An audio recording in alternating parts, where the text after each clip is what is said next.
There was no doubt in the minds of those coordinating the search team that they had found the place where Jim Dozier was being held. The only question now was what approach to take on the rescue mission. The raid on the apartment was to be carried out by the Nucleo Operativo Centrale di Sicurezza, a crack police anti-terrorist snatch team set up 3 years earlier in the wake of the Morrow killing and known as the Leatherheads after the all-leather balaclava-style helmets they wore. At first, there was a suggestion they should go in that night, but it was eventually decided to wait until morning.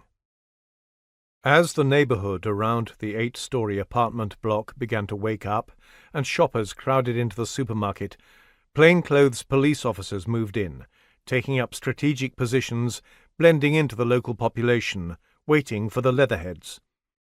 Shortly after 11 o'clock, undercover police disguised as construction workers began digging up the road outside the building, starting up a noisy bulldozer, causing a distraction. At precisely 11:30, the Leatherheads moved in, dressed in scruffy jeans, masked in leather, protected by body armor, and carrying their weapon of choice, the Italian-made Beretta M12 machine pistol. Half a dozen went through the front entrance and up the stairs. Others scrambled up the fire escape at the rear of the building, while several more armed police blocked any exit via the supermarket. The raid was over inside a couple of minutes. As the Leatherhead assault team forced their way into the apartment, they encountered Giovanni Ciucci, a 32-year-old former railway worker who had just returned from the supermarket and was holding 2 plastic bags full of groceries. He was felled with a single karate chop.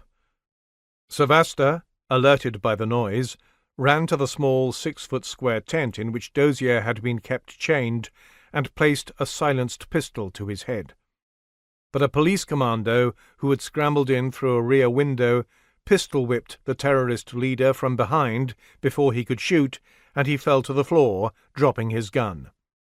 The 3 other terrorists, Emanuela Fraschella, 26-year-old Rome nurse Emilia Libera, who was Savasta's girlfriend, and Cesare Di Leonardo, a 22-year-old former construction worker, surrendered immediately. Not a shot had been fired.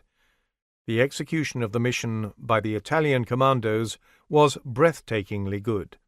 It was a major triumph, and only the second time in the Red Brigade's decade-long reign of terror that a hostage had been safely rescued by police.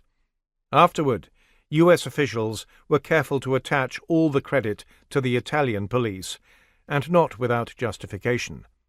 The activity had been an important part of the rescue operation, but, in keeping with the secrecy surrounding its missions, its role went unrecognized, in public at least.